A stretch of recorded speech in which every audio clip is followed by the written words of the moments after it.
அனைவருக்கும் வணக்கம். ஸ்டவ் பற்ற வச்சு குக்கரை வச்சுருக்கேன். நல்லெண்ணெய் 2 ஸ்பூன் விட்டேங்க. நல்லெண்ணெய் சூடாகிறதுக்கு முன்னாடி கடுகு போட்டுட்டேன். அதனால் கொஞ்சம் லேட் ஆகுது, கடுகு பொரியறதுக்கு கொஞ்சம் லேட் ஆகும். என்னுடைய வீடியோ பார்க்குறீங்க, சப்ஸ்கிரைப் பண்ணிவிட்டு பாருங்கள். ஒரு லைக் ஒன்று போடுங்க.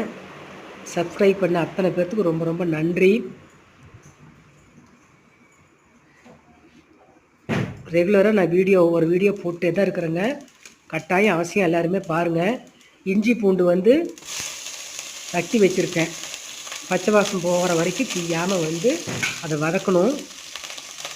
கருவேப்பிலை கொஞ்சம் போட்டுருக்குறேங்க.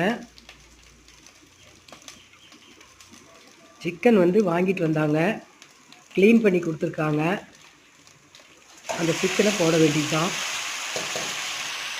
சும்மா ஒரு 5 நிமிஷம் சிக்கனை போட்டு நல்லா பிரட்டிகிட்டே இருந்துட்டேன்.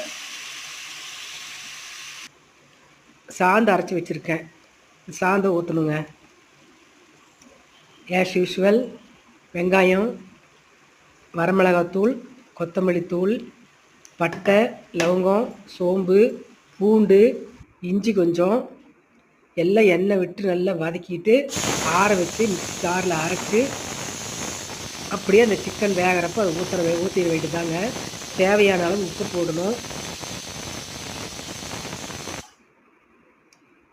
ஒரு 4 விசில் விட்டால் தாங்க நாட்டுக்கோழியெல்லாம் வேகுது. கடையில் தான் போய் நாட்டுக்கோழி வாங்கிட்டு வந்தாங்க. சிக்கன் நல்லா வெந்துருச்சு. இட்லி பாருங்கள், பக்கத்து ஸ்டவ்வில் ரெடி ஆகிட்டு இருக்குது. இட்லி ரெடி ஆன உடனே சாப்பிட வேண்டியது தான். வாங்க, சுட சுட இட்லியும் சிக்கன் குழம்பும் சாப்பிட்லாம். தேங்க்யூ.